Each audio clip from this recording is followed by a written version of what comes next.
Success! Good morning! Sarap matulog. Paghilamos nga. Good morning, anak. Nay, nagkapanaginip ako kagabi. Ayan ka na naman. Jumerbs lang yan eh. Oo nga. Nakita ko gabi, nagtanim ng kamote. Hindi pa nag-uugas yan. Ang baho Sige, nga eh. kasama kayong lahat dito. Saan? Sa gerbs mo? Kadire! Yeah! Kamote ka mo. Wag na nga!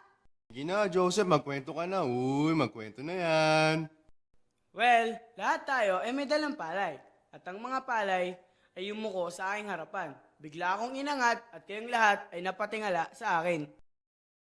Wow, yabang mo. Whatever. Labo, kayo yung nagpakwento eh. Magkwento ka man sa akon. Well, gabi nun, lahat ng mga bituin at ang buwan ay yumuko sa akin. So, lahat kami yuyuko sa'yo? Si Joseph, nakadamit ka mo, nakabahag. Payat naman siya. Hindi tulad ni Judah, macho. May putok man siya. Binaklan ko ng tawas. Kahit amoy putok, macho pa rin. Pisilin niyo ang digdib niya. Matigas na, makainis pa. Bagong wax yan.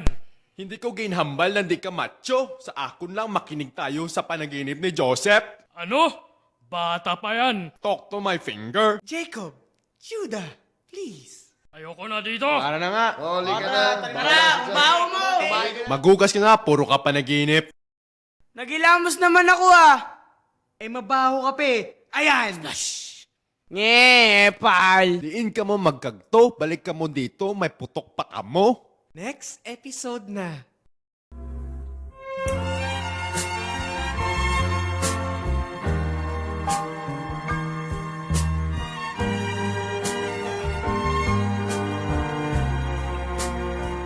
Isang panaginip ayoko nang magising.